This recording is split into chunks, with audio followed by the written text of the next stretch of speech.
My local rescue found Basil dumped on the streets. She was scared and malnourished. She definitely isn't made to live in the wild. Oh my God. At the shelter, there's so many rabbits, but when I picked her up, she made eye contact with me. I just felt so much innocence and love coming from her. She was so gentle. I just knew I needed her in my life. Within 2 hours of her being at her home, we saw her flop. And flopping is a sign of comfort.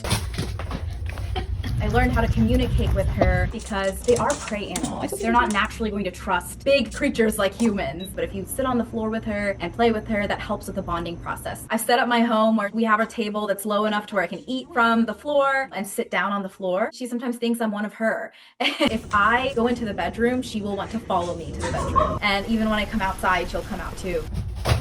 She is living proof that bunnies are a lot smarter than we think. Within that first week of having her, she learned how to high five for treats, and she showed that she was litter trained. Come on. I have learned through Basil that bunnies have a good long-term memory. When she was first adopted, I brought her to my parents' home, and it's been months since I took her back. And when I took her back to my mom's house, she remembered everything: where her litter box was, where her favorite hiding spot was, where she liked to sleep. Yeah.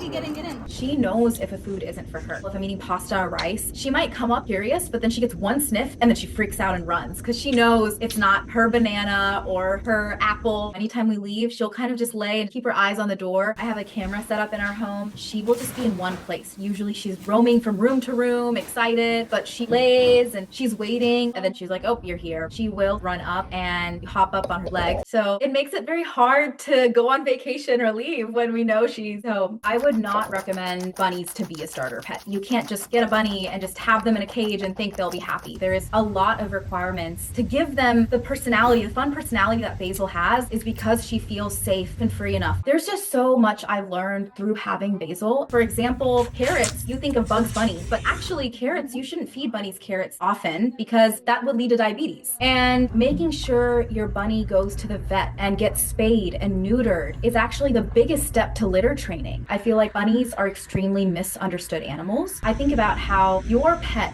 might only be just a part of your life, but you are your pet's entire life. And if you treat animals with the patience, care, and respect that they deserve, they will give you unconditional love in return. And that's what she's given me. So, I mean, I would say for Basil, she would probably trade me in a heartbeat for a slice of banana, but we're not going to talk about that.